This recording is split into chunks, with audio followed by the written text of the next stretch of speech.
I invite you right now to recall a very important, a very valuable lesson that you carry in your life, that you follow in your life all the time. Maybe it is about honesty, maybe faith, maybe trust in God, maybe value for life, maybe value for your parents. These are important lessons we carry. But my next question is, when did you learn it? When did you learn this important lesson in your life? When did you start to appreciate that this lesson is so important that if you will not live by this lesson, you are not going to live happily from now on? When? When did you learn it? Did we learn our most important lessons in life when we were bemedaled, when we were most popular, when we graduated valedictorian, when we graduated summa cum laude, when we passed the board exams? When? When did you learn your most important lessons in life? When you got your master's? When you got your doctorate? And your name was on the tarpaulin in the neighborhood congratulating you? Was that the moment when you learned your most important lesson? Most likely, my dear brothers and sisters, the answer will be no. Because as life goes on, we start to understand that the most important lessons in life we learn when we are most humiliated, when we are most problematic, when we are most forgotten, when we are most ridiculed, when we are most threatened, when we are at the brink of death, and then the lesson comes to us, and then we carry the lesson for the rest of our lives. What I'm trying to say, my dear brothers and sisters, is there are many lessons you can learn from Cloud 9. But the most important lessons you can learn when you are at the bottom of the pit. There are many lessons you can learn when you are champion. But the best lessons in life you will learn when you are defeated. There are many lessons in life you will learn when you are most popular. But the most important lessons in life you will remember when you were forgotten, when you were ignored, when you were suspected. There are many events in our lives that teach us beautiful lessons. But the most important lessons in our lives, come to think of it, were taught to us when we were most down, when we were most sick, when we were most hurting. When you lied and you were exposed, you remember the lesson of telling the truth. When you were sentenced, guilty, and you were sent to jail, now you remember the value of freedom. When you got sick and you were almost considered as dead, and you were given 3 months to live, 6 months to live, or 3 days to live, and yet you survived, those moments are teaching moments. When we are at the brink of death, when we are most threatened, when we are poorest, when we suffer the most, when the pain is most deep, that is when we learn the most important lessons in life. And this brings me to my message to you, my dear brothers and sisters. Today, in memory of St. John Paul II, and with the spirit of the Military Order of Malta, we celebrate World Day of the Sick. But what is the value of sickness? What is the value of our brothers and sisters in our church? If you are new in the church, You might think that the teachers, that the poor, the sick, are our beneficiaries. They are recipients of our food. They are recipients of our medical care. They are recipients of our money. They are recipients of our sympathy. But today, on the World Day of the Sick, the church teaches us and proclaims loud and clear that the sick are our teachers. The persons with disabilities are our masters. And the poor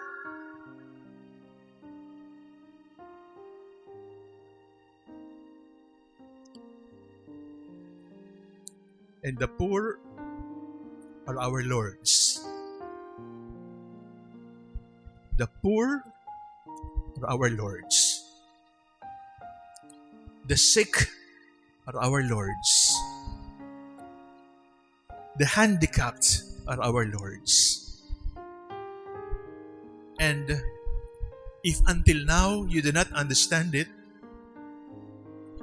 you are quite far from the kingdom of God.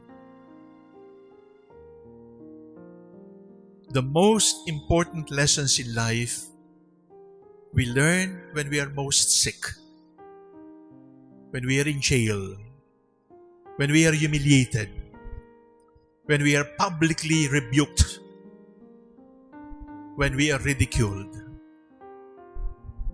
Those lessons we don't easily forget, because those lessons are the lessons that will carry us through.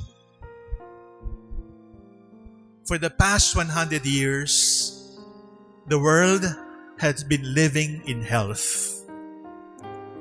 And last year, this worldwide pandemic hit us by surprise, like a thunderbolt. We were unprepared for the lockdowns. We were so afraid of the virus. We were afraid of getting fever.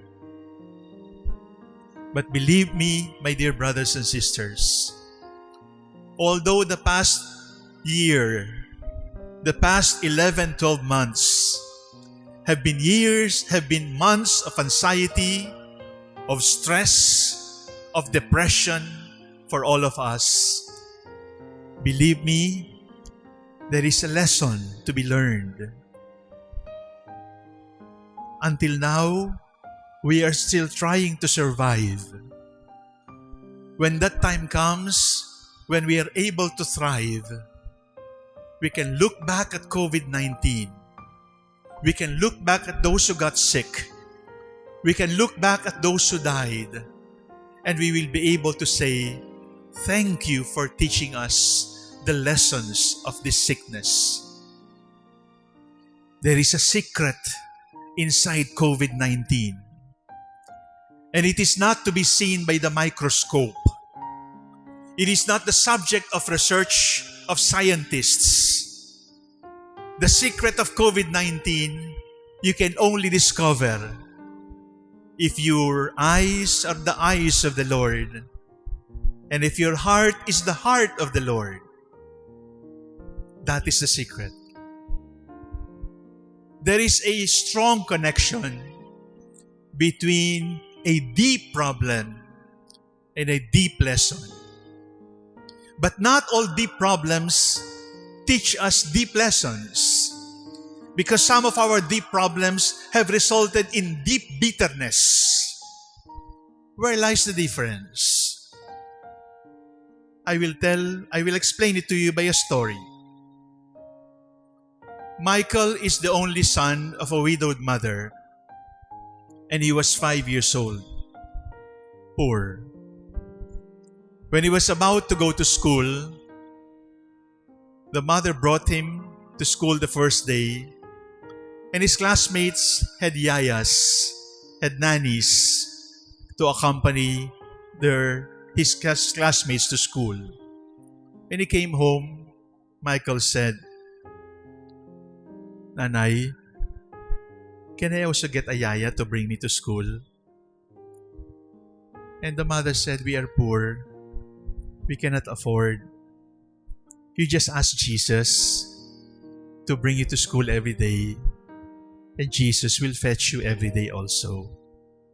I am sure Jesus will take care of you. And so it happened. Every day he would ask Jesus, and Jesus would appear, wait, and bring him home. It was the teacher's birthday, and everybody had a gift, and Michael had none. So Michael said, Mom, can I get a gift from my teacher? You just ask Jesus. So Jesus gave Michael a pitcher of milk to give to his teacher. When we got to school, the others had apples, the others had flowers and chocolates, the others had gadgets. Michael had milk. Happy birthday, teacher. And the classmates laughed. Milk! Michael thinks our teacher is a baby. He was so hurt, but the teacher left it on the table, not minding it.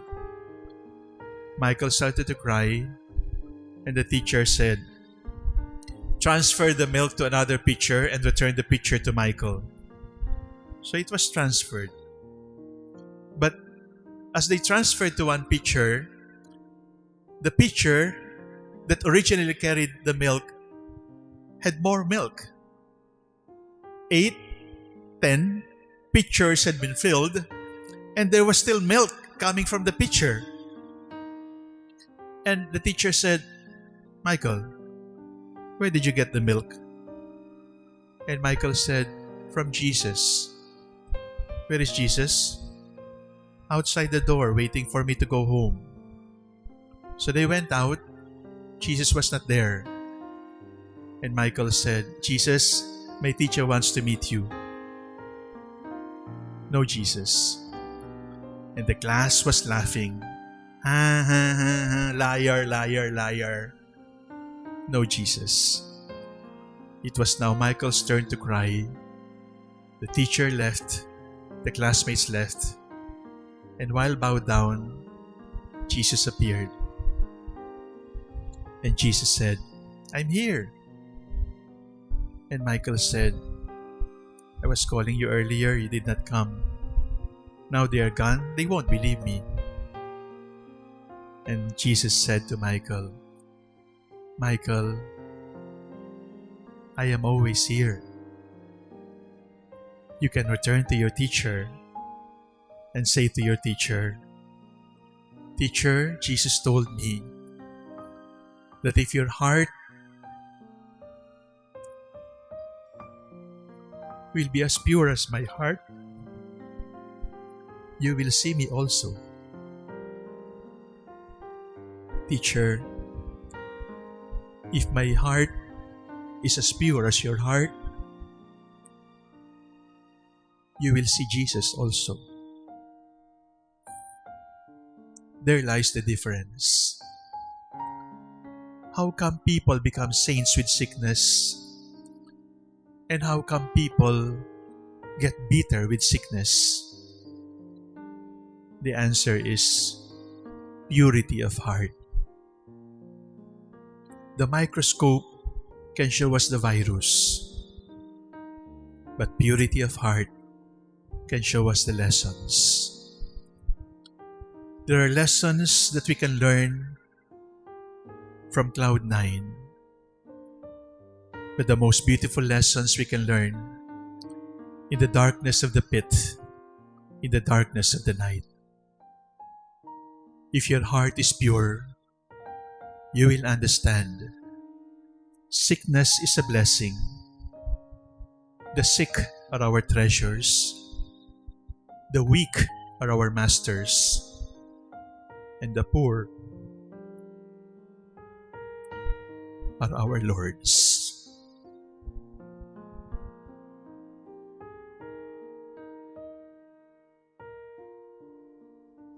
Thank you for listening. Thank you for watching. Please look for Father Soc on YouTube, and I hope you can subscribe to the channel. There I can meet you with more reflections, with more homilies, And then we can interact. And you can also tell me the questions in your heart, the questions in your mind, which I hope I can also answer in the same channel. It is not technology that brings us together. It is the Lord. It is not technology that has brought us together. It is our love for the Lord and our love for the church. May the Spirit continue to work in all of us. God bless you.